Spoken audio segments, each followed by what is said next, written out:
Built in the early days of World War II, this vital coastal defense installation stood tall and proud, ready to deter German attacks on key infrastructures and ports.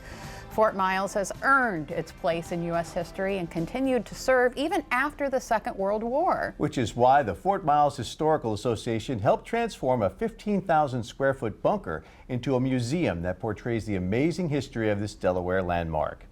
Here to tell us more is Ed Patterline. He is on the board of the Fort Miles Historical Association. Welcome to DelmarvaLife. Thank you. So first off, let's start. How did you get involved with the Historical Association? Well, I've always been interested in history, and when I retired down here in 2019, I looked them up, and they accepted my offer to join. Yeah, I'm sure. So talk a little bit about what the fort comprises of. The fort consists of the Fort Miles Museum itself in Battery 519, and also the historic area, which includes the barracks and also the artillery park. That's it as it's defined now. Of course, all of Cape Henlopen State Park was Fort Miles during World War II. So tell us about the museum. What can folks expect there? In the museum itself, we have a number of exhibits really kind of divided into two parts. The first half of the tour is all about the people who built the fort, when it was built, and how it was built. The second half of the tour is about how the guns in the battery actually operated during the war. Yeah, and it's pretty fascinating to see some of the artifacts that you do have in there in the museum. It has been changed a lot in the last few years. We now have the 12-inch gun moving up and down. You can open the breech of it. We actually sometimes have people participate in loading the gun and firing it off synthetically. It's sound cannon. Sure.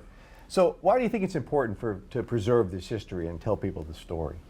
Well, for two reasons. One is it's important, especially given the number of people who, like myself, came down here from somewhere else. To learn the history of the area is kind of important. And the second is that this installation, although it's a quite quiet installation, has had an amazing impact on the defense of the nation and in military affairs. It was not just a fort, it was also a testing area for new weaponry. The first surface-to-air missile was tested here. The proximity fuse, which was one of the three most important inventions during World War II, was tested at Fort Miles. So we've had a number of important roles during the World War II and after. Yeah. Okay, so you're participating in Delaware Defense Day? Right. Delaware Defense Day happens April 26th from 10 a.m. until 4 p.m. It's done every year. We have reenactors come in. We have military vehicles on site, including a tank. We have reenactments of the surrender of U-858. We also have vendors who sell food, so it's quite the party for the area, and people like it a lot. All of the parking is down by the bathhouse, and then we transport people up by small bus up to the venue. And of course, if folks want to check out the museum and all that it offers, what can they do? Well, the cost for going into the Delaware Defense Day is free.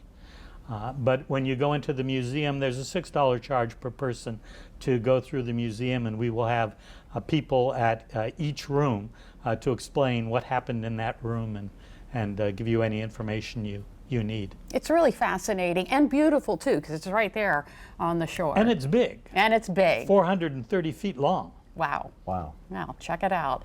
Ed, thank you so much for coming in Happy and to be talking here with us today. Thank you very much.